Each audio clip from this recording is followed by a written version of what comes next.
अस्सलाम वालेकुम mothers. Baby biting during breastfeed है हमारी आज की वीडियो का टॉपिक। अक्सर ख्वातीन ये कंप्लेन करती हैं कि उनके बेबी ब्रेस्ट फीड के दौरान उनको काटते हैं यानी बाइट करते हैं। अक्सर औकात तो जख्म भी हो जाता है। इस तरह से ब्रेस्ट फीड बहुत ही पेनफुल हो जाती है और इस तरह से ब्रेस्ट फीड बहुत ज़्यादा डिफ़िकल्ट हो जाती है। तो आज की वीडियो में मैं आपको बताऊंगी कि बच्चे बाइट क्यों करते हैं, उसकी क्या रीज़न है और अगर उस पर जख्म हो जाए तो आपको क्या करना चाहिए और आप क्या क्या सेफ्टी मेजर कर सकते हैं। तो वीडियो स्टार्ट करने से पहले आप हमारे चैनल मदर डायरी को सब्सक्राइब कर लें, वीडियो को लाइक और शेयर कर दें, बेल आइकन भी प्रेस कर दें ताकि आपको हमारी हर आने वाली वीडियो का नोटिफिकेशन मिलता रहे। तो चलिए स्टार्ट करते हैं।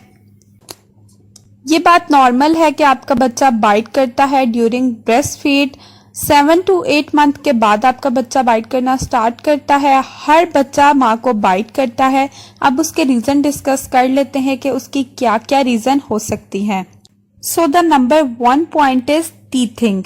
अगर आपका बच्चा दांत निकाल रहा है, 7 to 8 मंथ में आपके बच्चे के दांत निकल रहे होते हैं, ये बहुत ही पेनफुल प्रोसेस होता है। आपके बच्चे के गम्स स्वेल कर गए होते हैं, इसलिए जब आपका बच्चा ब्रेस्ट फीड कर रहा होता है तो वो अपने दांतों को जब अपने मसूड़ों को रगड़ता है तो आपको बाइट कर लेता है। ये एक सबसे बड़ी रीज़न हो सकती है।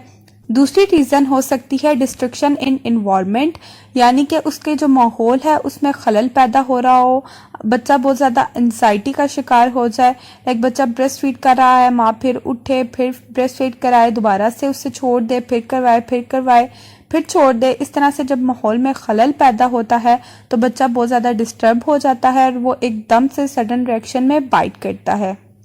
Number 3 is sleep. स्लीप भी एक वजह हो सकती है बेबी के बाइट करने की। Number 4 is latching. सबसे कॉमन रीज़न है लैचिंग, यानी कि अगर आप अपने बच्चे को अपने साथ गलत अटैचमेंट करवा दी है तो उस वजह से भी बच्चा आपको बाइट कर सकता है। इसकी मिसाल मैं आपको देती हूँ कि जो मिल्क है वो निपल्स में नहीं होता।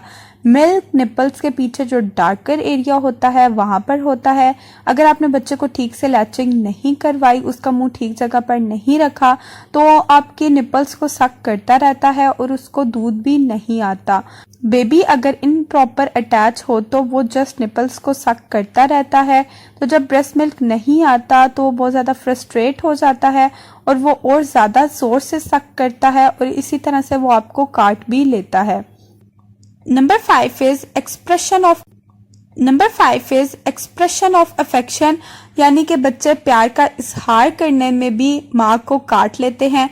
बच्चे नादान होते हैं, मासूम होते हैं, उन्हें नहीं पता कि प्यार का इजहार कैसे करना है, तो अक्सर औकात वो प्यार में माँ को काट भी लेते हैं। 6 रीज़न ये भी हो सकता है कि जब माँ बच्चे को जोर से झटके से हटाती है तो भी वो बाइट कर सकता है। जैसा कि जब बच्चा ब्रेस्ट फीड कर रहा होता है तो बेबी उस वक्त एक वर्किंग बना लेता है अपनी मदर के साथ। जब माँ बच्चे को दूध छुड़वाना चाहती होती है तो अक्सर औकात में बच्चा और जोर से पकड़ता है और फिर भी अगर मदर झटके से छुड़वाती हैं तो बच्चा जोर से बाइट कर लेता है। अब हम ये बात कर लेते हैं कि आप अपने बच्चे को किस तरह से रोक सकती हैं कि वो आपको बाइट ना करे। तो सबसे पहले अपने बच्चे को एक प्रॉपर लैचिंग पोजीशन में लिटाएं, उसको प्रॉपर वे में ब्रेस्ट फीड करवाएं और कोई भी ऐसी चीज जिससे वो डिस्ट्रैक्ट हो रहा हो उस चीज को उस टाइम पे बंद कर दें या उससे दूर रखें। नंबर 2 इज जब भी आपका बच्चा बाइट करने वाला हो, आपको महसूस हो कि आपका बच्चा बाइट करने वाला है तो उसको मना करें, उसको आराम से रोकें, उसको झटकाएं मत, उसको दुत्कारें मत, उसको आराम सुकून से मना करें और अपनी ब्रेस्ट उससे पीछे कर लें। एक इजी वे ये भी है कि आप अपने ब्रेस्ट मिल्क को पंप आउट करके बॉटल में डालकर अपने बच्चे को फीड करवा सकती हैं। इस तरह से आपका बच्चा आपके निपल्स को सक भी नहीं करेगा और बाइट भी नहीं करेगा।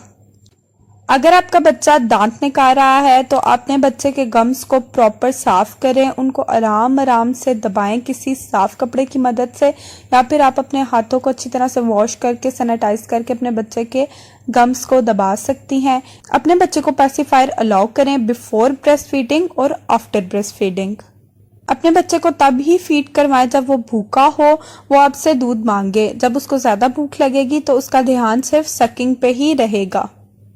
और जैसे ही आपको लगे कि आपके बच्चे का